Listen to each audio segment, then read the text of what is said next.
YouTube channel में मैं आपका स्वागत करता हूँ।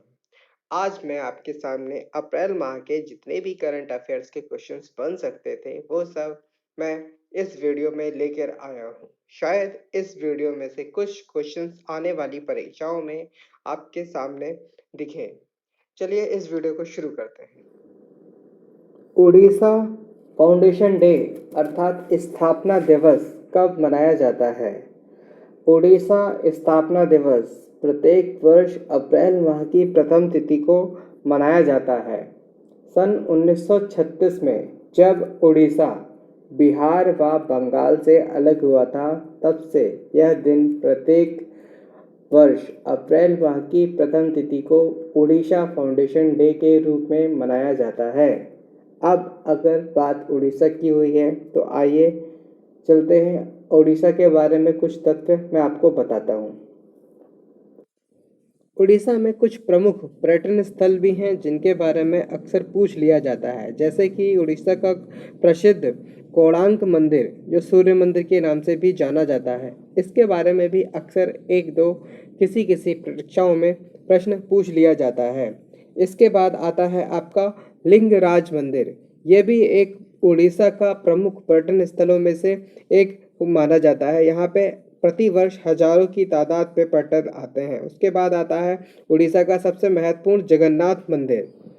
हाल में ही दोस्तों अंतर्राष्ट्रीय खदान जागरूकता दिवस अर्थात international day of mine awareness मनाया गया है। वह कब मनाया गया? तो इसका सही उत्तर है 4 अप्रैल। 4 अप्रैल को international day of mine awareness प्रत्येक वर्ष मनाया जाता है। यह दिन जमीन की सुरक्षा के लिए और साथ ही जो पॉपुलेशंस हैं उनके हेल्थ के लिए मनाया जाता है और साथ ही साथ यह राज्य सरकारों को जागरूक करता है कि इन माइंस की क्लीननेस के ऊपर कुछ प्रोग्राम्स को करें। इस प्रश्न से हमें इतनी जानकारी मिलती है। हाल में ही सुधीर राजकुमार ने संयुक्त राष्ट्र महासचिव के पद से अपना इस्तीफा दिया है। उन्हें यह पद कब नियुक्त किया गया था? तो इसका सही उत्तर है अक्टूबर 2017। अक्टूबर 2017 में सुधीर राजकुमार जी को संयुक्त राष्ट्र महासचिव के पद पर अपना कार्यभार संभालने का मौका दिया गया था। अब उन्होंने मार्च 2020 में अपने पद से इस्तीफा दे दिया है। चित्र में दिखाए गए व्यक्ति श्री सुधीर राजकुमार जी हैं। हाल में ही भारतीय रिजर्व बैंक के डिप्टी गवर्नर के रूप में किसने कार्यभार संभाला है? तो इसका सही उत्तर है बीपी कानूगो। बीपी कानूगो जी ने हाल में ही भारतीय रिजर्व बैंक के डिप्टी गवर्नर के रूप में कार्यभार संभाला है। चित्र में प्रदर्शित व्यक्ति जी जो हैं वो बीपी कानूगो जी हैं। अब यहाँ बात आरबीआई की हुई तो मैं आरबीआई के बारे में कुछ इम्पोर्टेंट तथ्य आप लोगों को बता देता हूँ। आरबीआई की फुल फॉर्म है रिजर्व बैंक ऑफ इंडिया और इसकी स्थापना जो हुई थी वो 1 अप्रैल सन 1935 को हुई थी। इस समय और इसका जो हेड क्वार्टर है वो प्रेजेंट टाइम में मुंबई है और प्रेजेंट टाइम में आरबीआई के जो गवर्नर हैं वो श्री शक्तिकांत दास जी हैं। इस प्रश्न से हमें इतनी जानकारी मिलती थी। चलिए चलते हैं अगले प्रश्न की ओर। मार्च 2020 में अर्जुन देव जी का निधन हो गया। उनका संबंध किस क्षेत्र से था? तो इसका सही उत्तर है दोस्तों इतिहासकार। वो एक जाने माने इतिहासकार थे जिन्होंने आधुनिक भारत और विश्व इतिहास के बारे में बहुत सी एनसीईआरटी के लिए बहुत सी बेहद लोकप्रिय पुस्तकें लिखी थी। चित्र में प्रदर्शित व्यक्ति अर्जुन देव जी हैं जिनका मार्च 2020 में निधन हो गया है। हाल में ही 2 वेब पोर्टल्स ई ग्राम स्वराज और स्वामी भोजना का शुभारंभ किया गया है, वह किसके द्वारा किया गया है? तो इसका सही उत्तर है प्रधानमंत्री श्री नरेंद्र मोदी जी। श्री नरेंद्र मोदी जी के द्वारा हाल में ही 2 ग्राम ई पोर्टल का शुभारंभ किया गया है, ई ग्राम स्वराज और स्वामी भोजना का। भारतीय उद्योग परिषद की रिपोर्ट के अनुसार इस वर्ष भारत की जीडीपी में कितने प्रतिशत का विस्तार देखा जा सकता है? तो इसका सही उत्तर है 1.5%। भारतीय उद्योग परिषद की रिपोर्ट के अनुसार इस वर्ष जीडीपी में लगभग 1.5% का विस्तार देखा जा सकता है। यद्यपि उन्होंने इस रिपोर्ट में यह भी आकलन किया है कि अगर इसका कोई भी हिस्सा नीचे जाता है तो वह इस वर्ष जीडीपी में 0.9% की कमी भी हो सकती है।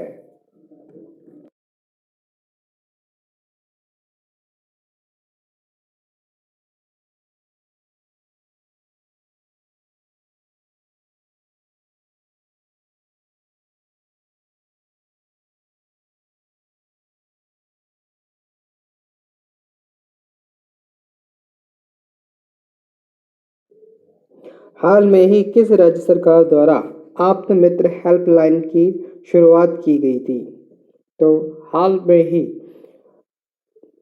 आप्त मित्र हेल्पलाइन की शुरुआत जो है वो कर्नाटक सरकार के द्वारा की गई थी। कर्नाटक सरकार के सीएम श्री BS येदियुरप्पा जी ने 22 अप्रैल को इस हेल्पलाइन की शुरुआत की थी। और बात अगर कर्नाटक की हुई है तो मैं आपको कर्नाटक के बारे में कुछ महत्वपूर्ण बिंदु बता देता हूँ। कर्नाटक की राजधानी बेंगलोर है और इसके सीएम जैसा मैं बता चुका हूँ BS येदियुरप्पा जी हैं और यहाँ के गवर्नर वाजूभाई वाला जी हैं। शांति के लिए बहुपक्षवाद और कूटनीति दिवस कब मनाया जाता है? शांति के लिए बहुपक्षवाद और कूटनीति दिवस कब मनाया जाता है? तो इसका सही उत्तर है 24 अप्रैल। 24 अप्रैल को शांति के लिए बहुपक्षवाद और कूटनीति दिवस का आयोजन प्रतिवर्ष किया जाता है। इस दिन महान क्रिकेट खिलाड़ी श्री सचिन तेंदुलकर जी का जन्मदिन है, तो इस दिन को सचिन तेंदुलकर डे के रूप में भी मनाया जाता है और इसी दिन से पंचायत राज दिवस भी मनाया जाता है। इस दिन को पंचायती राज दिवस के रूप में भी मनाया जाता है। विश्व प्रतिरक्षण सप्ताह का आयोजन कब से कब तक किया जाता है? आपका अगला प्रश्न है विश्व प्रतिरक्षण सप्ताह का आयोजन कब से कब तक किया जाता है? तो इसका सही उत्तर है विश्व प्रतिरक्षण सप्ताह जो है वो आपका 24 से 30 अप्रैल प्रतिवर्ष WHO के द्वारा मनाया जाता है। विश्व प्रतिरक्षण सप्ताह जो है वो विश्व भर में 24 अप्रैल से 30 अप्रैल के मध्य मनाया जाता है। यह दुनिया भर में लगभग 20 मिलियन बच्चों को टीकाकरण करने में मदद के लिए इस हफ्ता का आयोजन किया जाता है, जो कि टीकाकरण से पूरी तरह या आंशिक रूप से वंचित बच्चों हैं उनको पूर्णतः टीकाकरण करने के लिए इस सप्ताह का आयोजन किया जाता है। विश्व भर में यह सप्ताह 24 अप्रैल से 30 अप्रैल के मध्य बनाया जाता है। इस वर्ष WHO ने इसकी थीम जो है वो रखी है vaccines work for all. Vaccines work for all इस वर्ष की थीम है। अब मैं आपको WHO के बारे में कुछ महत्वपूर्ण बिंदु बताता हूँ।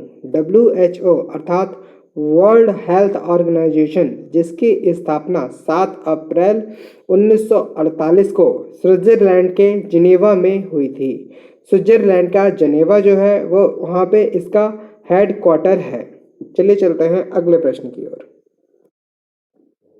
हाल में ही mobile virology research and diagnostic प्रयोगशाला का उद्घाटन किसने किया है? तो इसका सही उत्तर है आपका श्री हमारे जो रक्षा मंत्री हैं वो श्री राजनाथ सिंह हैं। श्री राजनाथ सिंह जी ने 23 अप्रैल 2020 को वीडियो कॉन्फ्रेंसिंग के माध्यम से mobile virology research and diagnostic प्रयोगशाला का उद्घाटन किया था, जो कि कोविड-19 से पीड़ित व्यक्तियों के नमूने के परीक्षण करने के लिए प्रयोग में लाया जाएगा। इस प्रयोगशाला को DRDO और ESCI हैदराबाद हॉस्पिटल के निजी सहयोग से विकसित किया गया है। इस प्रयोगशाला की क्षमता प्रतिदिन 1000 से ज़्यादा सैंपल की स्क्रीनिंग करने की है। प्रतिदिन 1000 से ज़्यादा व्यक्तियों की सैंपल्स की स्क्रीनिंग इस प्रयोगशाला के माध्यम से की जा सकती है। चलिए चलते हैं अगले प्रश्न की ओर। राष्ट्रीय पंचायती राज दिवस कब मनाया जाता है? तो इसका सही उत्तर है दोस्तों 24 अप्रैल। प्रति वर्ष 24 अप्रैल को पंचायती राज दिवस के रूप में हम लोग मनाते हैं। 24 अप्रैल को 73वें संविधान संशोधन अधिनियम 1992 के द्वारा इस दिवस को मनाया जाता है। यह सत्ता के विकेंद्रीय के लिए लागू किया जाता है।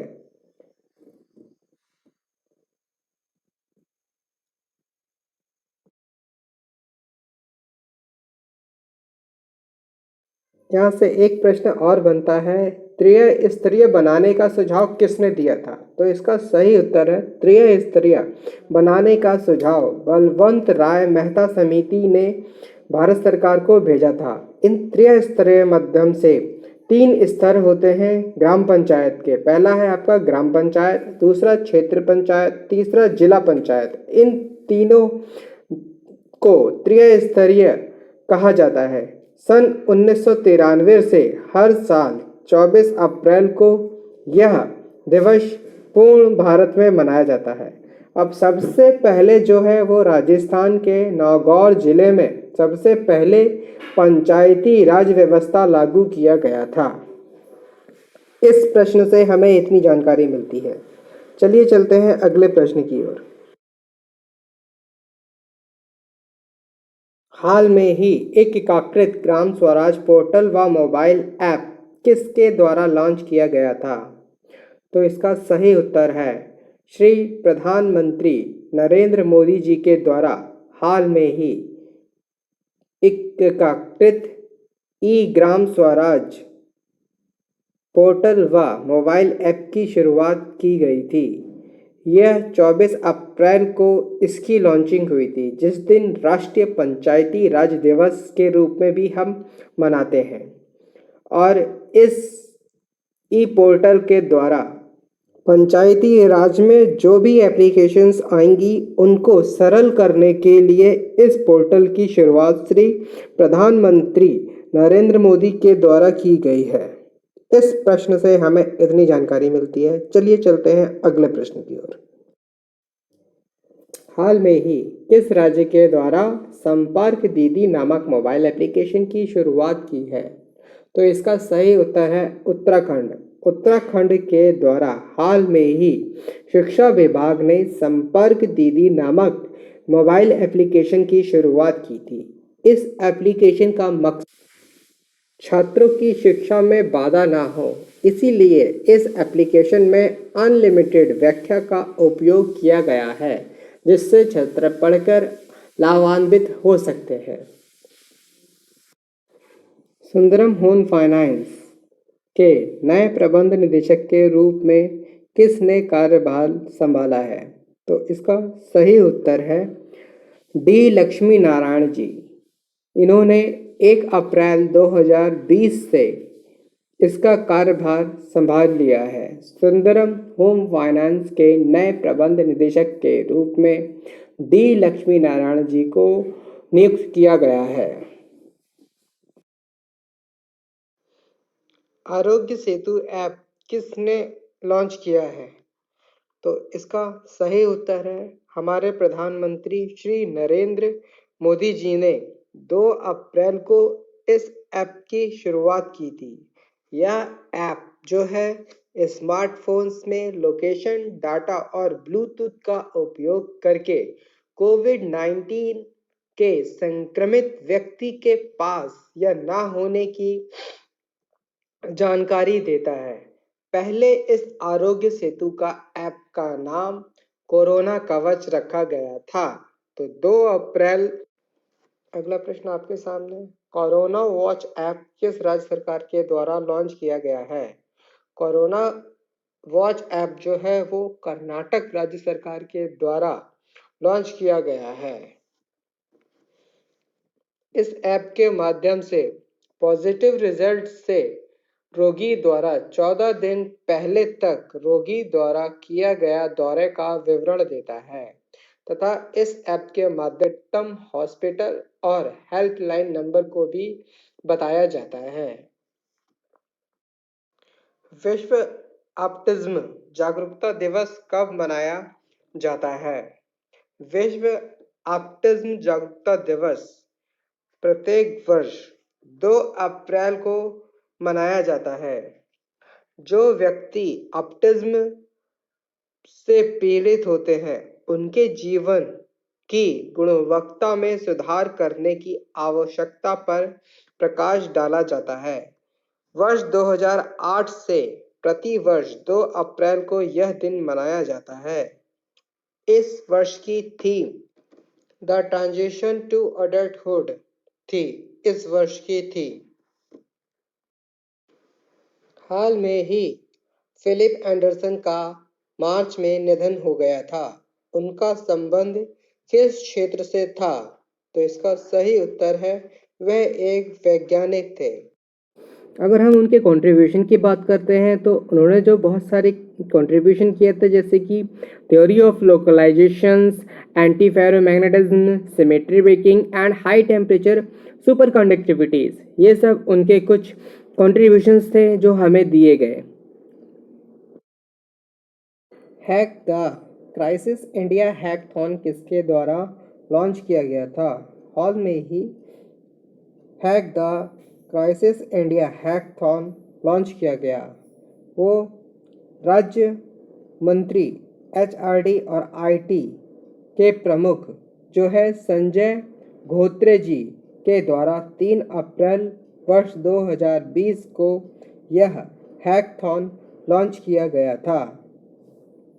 यह एक ऑनलाइन हैकथॉन है जिसके द्वारा कोविड-19 महामारी पर काबू पाना है और लोगों से सुझाव मांगे गए थे कि क्या क्या सुझाव हो सकते हैं कि इस पे हम काबू पा सकें।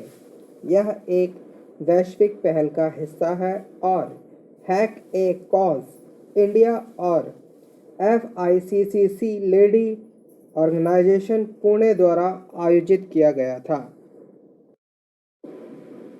राष्ट्रीय समुद्री दिवस कब मनाया जाता है? तो इसका सही उत्तर है 5 अप्रैल। 5 अप्रैल को राष्ट्रीय समुद्री दिवस के रूप में हम लोग मनाते हैं। इसे 5 अप्रैल 1964 से इस दिवस को प्रत्येक वर्ष 5 अप्रैल को मनाया जाता है। इस दिन वरुण नामक पुरस्कार उन लोगों को दिया जाता है जो लोग भारतीय समुद्री क्षेत्र में उत्कृष्ट योगदान देते हैं। अब बात करते हैं इस वर्ष की थीम की। Indian ocean and ocean of opportunity इस वर्ष की विषय थी। टॉक ब्लैक ब्राल कीबोर्ड किस कंपनी के द्वारा लॉन्च की गई थी? हाल ही में दृष्टिहीन व्यक्तियों के लिए talk black Braille keyboard launch की गई थी, वह किस कंपनी के द्वारा लॉन्च की गई? तो इसका सही उत्तर है गूगल के द्वारा। गूगल ने हाल में ही एक नई टेक्नोलॉजी के साथ टॉक ब्लैक ब्रेल कीबोर्ड को लॉन्च किया, जो कि दृष्टिहीन व्यक्तियों के लिए बहुत ही उपयोगी है। इसमें 6 डॉट्स होते हैं, जिन डॉट्स के माध्यम से ये व्यक्ति इन कीबोर्ड पे अक्षरों को पंच कर सकते हैं। उदाहरण के लिए अगर किसी को एक टाइप करना है तो वह केवल एक डॉट प्रेस करेगा, और यदि उसे बी प्रेस करना है तो वह एक साथ 2 डॉट प्रेस करेगा, जिससे बी प्रेस हो जाएगा। राष्ट्रीय सुरक्षित मातृत्व दिवस कब मनाया गया है? तो इसका सही उत्तर है राष्ट्रीय सुरक्षित मातृत्व दिवस 11 अप्रैल को मनाया जाता है प्रतिवर्ष। यह वर्ष प्रतिवर्ष 11 अप्रैल को यह दिन कस्तूरबा गांधी जी के जन्मदिन के उपलक्ष्य में यहाँ मनाया जाता है। इस दिन हर गर्भवती और स्तनपान कराने वाली महिलाओं के उचित स्वास्थ्य हेतु जागरूकता को बढ़ाने के लिए यह दिन संपूर्ण भारतवर्ष में मनाया जाता है। हाल में ही शांति हीरानंद चावला जी का निधन हो गया। उनका संबंध किस क्षेत्र से था? तो इसका सही उत्तर है उनका संबंध गायन से था। गायकी में वे बहुत ही ज़्यादा प्रमुख थी। वे ठुमरी, दादरी और गज़लों के लिए बहुत ज़्यादा मशहूर थी। उनका 9 अप्रैल 2020 को निधन हो गया। उनकी आयु 87 वर्ष थी। वे काफ़ी लंबे समय से बीमार चल रही थी। चलिए चलते हैं अगले प्रश्न की ओर। हाल में ही नेशनल पेट डे का आयोजन किया गया। वह दिवस किस दिन मनाया जाता है? तो इसका सही उत्तर है 11 अप्रैल। प्रत्येक वर्ष 11 अप्रैल को नेशनल पेट डे के रूप में मनाया जाता है। यह दिवस पालतू जानवरों को समर्पित है। वर्ष 2006 से यह दिवस पालतू जानवरों के लिए प्रत्येक वर्ष 11 अप्रैल को मनाया जाता है। हाल में ही अंतर्राष्ट्रीय मानव अंतरिक्ष उड़ान दिवस मनाया गया। वह दिवस किस दिन मनाया जाता है? तो इसका सही उत्तर है 12 अप्रैल। 12 अप्रैल संयुक्त राष्ट्र अमेरिका के द्वारा प्रत्येक वर्ष 12 अप्रैल को अंतर्राष्ट्रीय मानव अंतरिक्ष उड़ान दिवस के रूप में मनाया जाता है। यह दिन 12 अप्रैल 1961 को पहली बार सोवियत संघ के यूरी गैगरिन के द्वारा अंतरिक्ष की तरफ यह पहली उड़ान थी। उनके अंतरिक्ष यान का नाम वॉस्टॉक था। हाल ही में भीमराव अंबेडकर रिमेम्बरेंस डे कब मनाया गया? तो इसका सही उत्तर है 14 अप्रैल। 14 अप्रैल को देश भर में भीमराव अंबेडकर की जयंती के रूप में मनाया गया। इस वर्ष उनकी 129वीं जयंती थी। वे संविधान के प्रमुख वस्तुकार थे। उन्हें 1990 में मरणोपरांत देश का सर्वोच्च सम्मान भारत रत्न से सम्मानित किया गया था। स्वतंत्रता के बाद वे पहले कानून और न्याय मंत्री बने थे। हाल ही में फोकस स्टार्स इंडिया का नया ब्रांड एम्बेसडर किसे चुना गया है? फोकस स्टार इंडिया का नया ब्रांड एम्बेसडर श्री महेंद्र सिंह धोनी जी को चुना गया है। श्री महेंद्र सिंह धोनी जी को हाल ही में फोकस स्टार इंडिया का नया ब्रांड एम्बेसडर चुना गया है।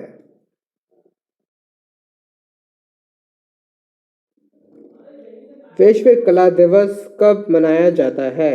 हाल में ही आयोजित विश्व कला दिवस का आयोजन कब किया जाता है?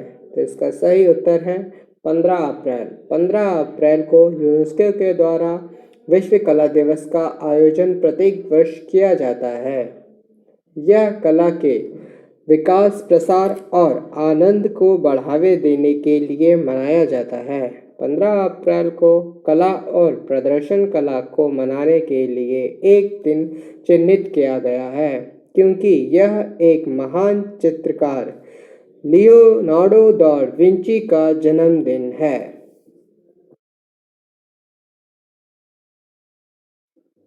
हाल ही में केयर रेटिंग के प्रबंध निदेशक और मुख्य कार्यकारी अधिकारी के रूप में किसे नियुक्त किया गया है?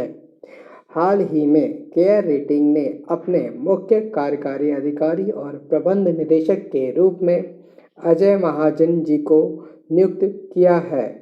अजय महाजन जी ने 1990 में बैंक ऑफ अमेरिका के साथ अपने करियर की शुरुआत की थी और वे ग्लोबल हैक हॉर्स के ग्रुप के एमडी हैं और देश के प्रमुख बने। विश्व हीमोफीलिया दिवस कब मनाया जाता है? हाल में ही विश्व हीमोफीलिया दिवस मनाया गया है। वह कब मनाया गया है? तो इसका सही उत्तर है 17 अप्रैल। प्रत्येक वर्ष 17 अप्रैल को विश्व हीमोफीलिया दिवस के रूप में मनाया जाता है। यह दिवस हीमोफीलिया रोग और अन्य वंशानुगत रक्तस्राव विकारों के बारे में जागरूकता को बढ़ाने के लिए प्रत्येक वर्ष 17 अप्रैल को यह दिवस मनाया जाता है। इस दिन फ्रेंच हैचनबेल का जन्मदिन भी है, जो कि एक गंभीर हीमोफीलिया के साथ पैदा हुए थे। वे वर्ल्ड फेडरेशन ऑफ हीमोफीलिया के संस्थापक भी थे। इसी की स्मृति में इस दिन को हीमोफीलिया दिवस के रूप में मनाया जाता है। इस वर्ष की थीम गेट पॉजिटिव इन्वॉल्व थी। हाल ही में किसान रथ मोबाइल ऐप किसके द्वारा लॉन्च की गई? तो इसका सही उत्तर है कृषि मंत्री नरेंद्र सिंह तोमर। नरेंद्र सिंह तोमर जी ने 17 अप्रैल 2020 को किसान रथ मोबाइल ऐप की लॉन्चिंग की। यह ऐप राष्ट्रीय सूचना विज्ञान केंद्र द्वारा विकसित किया गया है, ताकि किसान और व्यापारियों की कृषि और बागवानी उत्पाद के लिए परिवहन सुनिश्चित कर सके। इस ऐप के द्वारा किसानों को एफपीओ और सहकारी समितियों को बहुत सुविधा मिलेगी। हाल ही में स्माइल परियोजना किस राज्य सरकार के द्वारा शुरू की गई है? तो इसका सही उत्तर है राजस्थान। हाल में ही राजस्थान के शिक्षा विभाग ने स्माइल परियोजना की शुरुआत की है। यह राज्य के सभी सरकारी स्कूलों में सोशल मीडिया के माध्यम से विभिन्न प्लेटफॉर्मों के माध्यम से ऑनलाइन पाठ्यक्रमों और कक्षाएं प्रदान करने के लिए डिजिटल प्लेटफॉर्म है।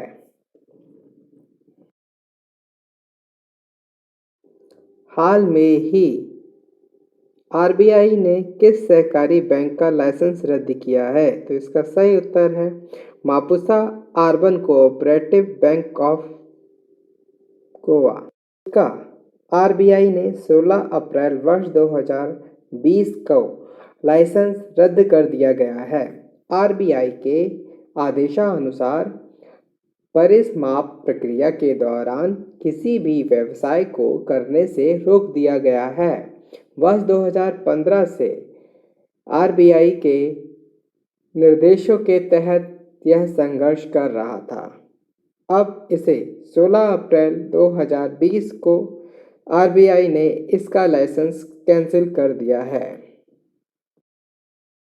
कोविड मदद नामक हेल्पलाइन को किस राज्य सरकार ने शुरू किया है? तो इसका सही उत्तर है महाराष्ट्र। महाराष्ट्र ने कोविड मदद हेल्पलाइन की शुरुआत की थी।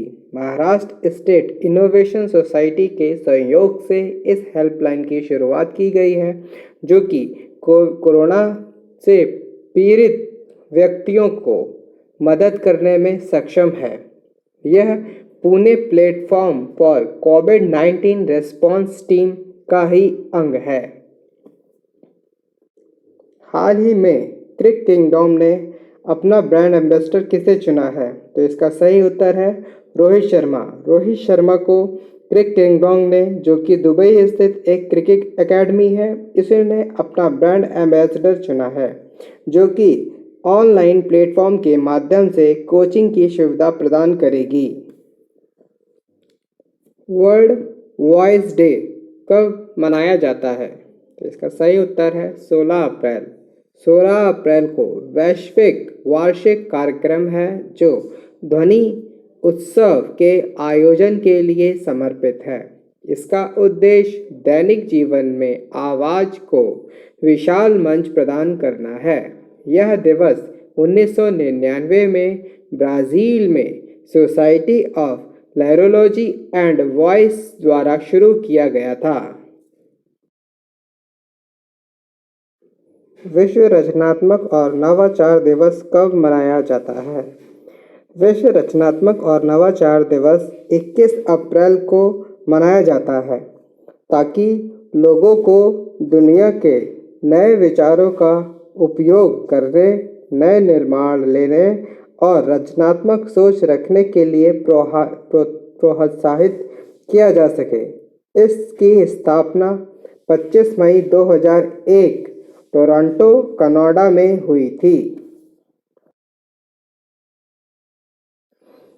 चीनी भाषा दिवस किस दिन मनाया जाता है? चाइनीज़ लैंग्वेज डे प्रत्येक वर्ष 21 अप्रैल को यूएन द्वारा मनाया जाता है। 2010 तक इस दिन को प्रत्येक वर्ष 12 नवंबर को मनाया जाता था, लेकिन 2011 से इसे बदलकर प्रत्येक वर्ष 21 अप्रैल को मनाना शुरू कर दिया गया है। अंग्रेजी भाषा दिवस किस दिन मनाया जाता है? तो अंग्रेजी भाषा दिवस प्रत्येक वर्ष 23 अप्रैल को मनाया जाता है। यूएन द्वारा इसका उद्देश्य भाषा से जुड़े इतिहासकार, संस्कृति और उपलब्धियों के बारे में मनोरंजन और सूचित करना है। इसे पहली बार 23 अप्रैल 2010 में मनाया गया था। यह संयुक्त राष्ट्र अमेरिका के सचिवालय की कामकाजी भाषा भी है। प्रशासनिक पेशेवर दिवस कब मनाया जाता है? प्रशासनिक पेशेवर दिवस 22 अप्रैल को प्रत्येक वर्ष मनाया जाता है। एडमिनिस्ट्रेटिव प्रोफेशनल्स डे के रूप से इसको जाना जाता है। सेक्रेटरीज डे के रूप में भी इसे कई जगह जाना जाता है। इसको अप्रैल माह का अंतिम सप्ताह के बुधवार को ही मनाया जाता है। हाल ही में ई कार्यालय ऐप किसके द्वारा लॉन्च किया गया है? इसका सही उत्तर है CISF के द्वारा हाल ही में ई कार्यालय ऐप का लॉन्च किया गया है। अब बात अगर CISF की हुई है तो मैं थोड़ा सा आपको बता देता हूँ। CISF अर्थात सेंट्रल इंडस्ट्रियल सिक्योरिटी फोर्स, इसको हिंदी में केंद्रीय औद्योगिक सुरक्षा बल कहा जाता है।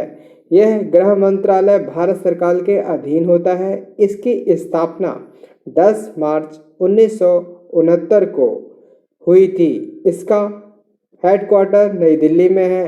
वर्तमान में इसके महानिदेशक राजेश रंजन जी हैं।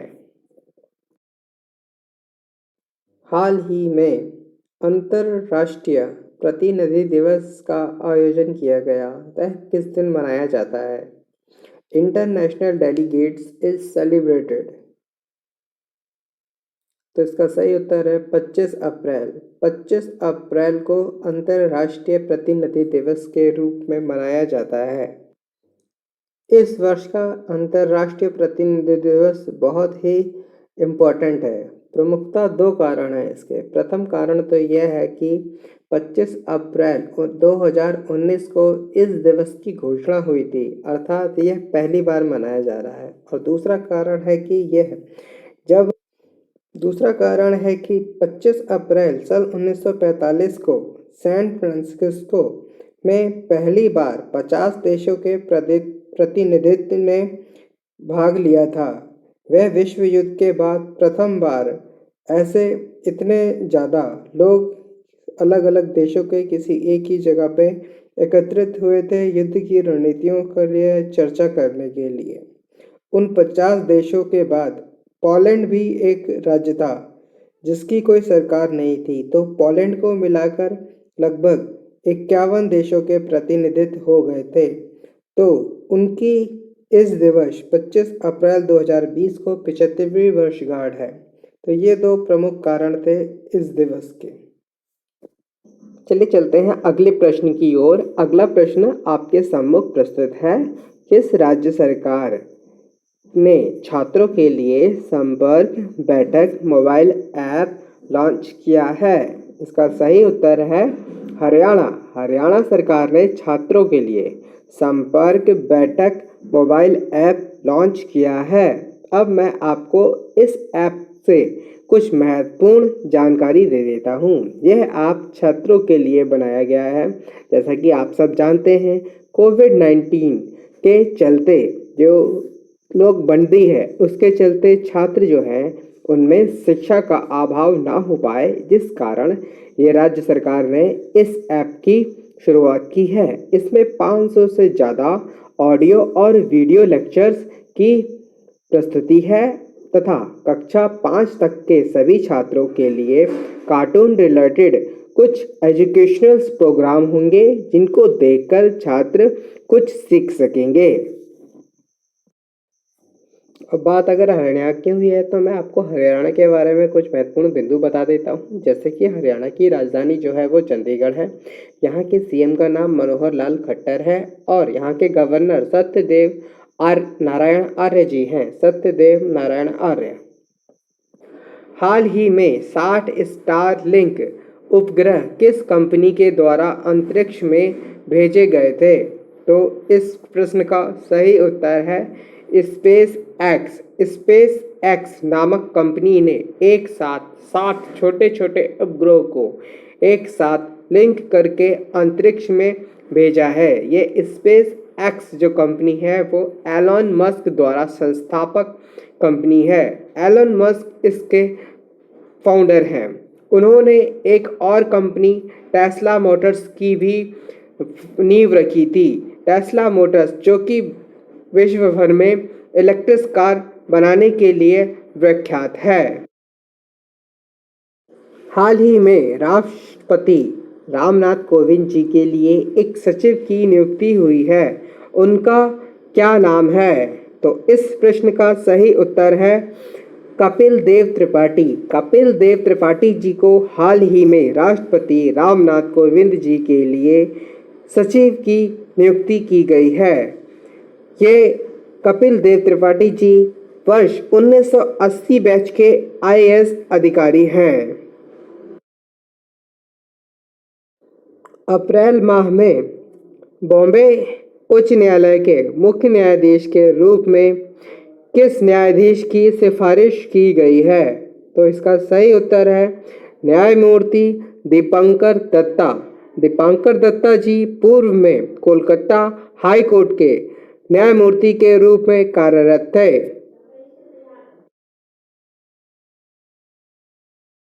हाल ही में जीन डेच का अप्रैल माह में निधन हो गया। उनका संबंध किस क्षेत्र से था? तो इसका सही उत्तर है वह एक जाने माने एनिमेटर थे। उनकी प्रशेष प्रस्तुति टॉम एंड जेरी जिसे विश्व भर में बहुत ही ज़्यादा पसंद किया गया था। उनका जन्म जो है 8 अगस्त 1924 को हुआ था। 16 अप्रैल 2020 को उनकी मृत्यु हुई थी। वे 95 वर्ष के थे। 1960 में उनकी एक बहुत ही प्यारी मूवी मुनरो आई थी, जिसको ऑस्कर से सम्मानित किया गया था। हाल ही में खोंगजोंग दिवस मनाया गया। यह दिवस किस राज्य सरकार के द्वारा मनाया गया है? तो इसका सही उत्तर है मणिपुर। मणिपुर के द्वारा यह दिवस 23 अप्रैल को मनाया गया है। इस दिवस की विशेषता यह है कि यह 1891 में खोंगलो मणिपुर वार हुआ था। जो व्यक्ति इस वार में शहीद हुए थे, उन लोगों को श्रद्धांजलि देने के लिए यह दिवस मनाया जाता है। इसी प्रश्न के साथ मैं वीडियो को समाप्त करता हूँ। Thanks for watching. अगर आपको यह वीडियो हेल्पफुल लगी हो तो इस वीडियो को लाइक कीजिएगा, और अगर इस चैनल पे आप नए हो तो सब्सक्राइब कीजिएगा। साथ ही इस वीडियो को उन लोगों को शेयर कीजिएगा जो भी कॉम्पिटिटिव एग्ज़ाम्स की तैयारी कर रहे हो। उन लोगों को यह ज़रूर ही, यकीनन ही यह बहुत ही ज़्यादा फ़ायदेमंद साबित होगी। धन्यवाद।